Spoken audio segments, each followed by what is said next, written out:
এই রেসিপিটা social media দেখে ট্রাই করলেও ট্রাস্ট মি এটা অনেক টেস্টি ছিল। তো যার জন্য আমি এখানে সাদা আর কালো সর্ষে, কাঁচা লঙ্কা ভালো করে পেস্ট করে নিয়েছি। তারপর মাছের টুকরোগুলোর মধ্যে এই পেস্টটাকে মিশিয়ে দিয়ে তার মধ্যে হলুদ, লবণ ভালো করে মাখিয়ে নিয়ে সামান্য সর্ষের তেল আমি দিয়ে নিয়েছি। সর্ষের তেল দেওয়ার পর আমি এখানে লাউ পাতা নিয়ে নিয়েছি। এক একটা মাছের পিসের জন্য 3টে করে লাউ পাতা ব্যবহার করেছি। লাউ পাতাগুলো যেহেতু ওভারনাইট ছিল তাই জন্য একটু শুকিয়ে গেছে।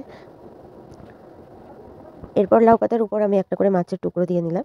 তারপর খানিকটা মশলা দিয়ে সুতো দিয়ে ভালোভাবে বেঁধে সিকিউর করে নিলাম যাতে ভাজার সময় পাতাগুলো খুলে না যায়।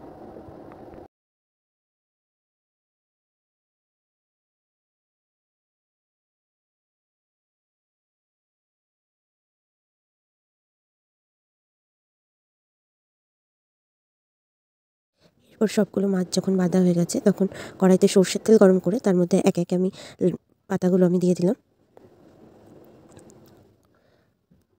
পাতাগুলো দেওয়ার পর আমি 5 মিনিট মতন অল্প আঁচে ঢাকা দিয়ে নেব। 5 মিনিট পর ঢাকনা সরিয়ে মাছগুলোকে উল্টে দেব। উল্টে দেওয়ার পর যখন এটা পুরোপুরি হয়ে আসবে, গরম ভাতের সাথে সার্ভ করব লাউ পাতায় রুই মাছ ভাপা।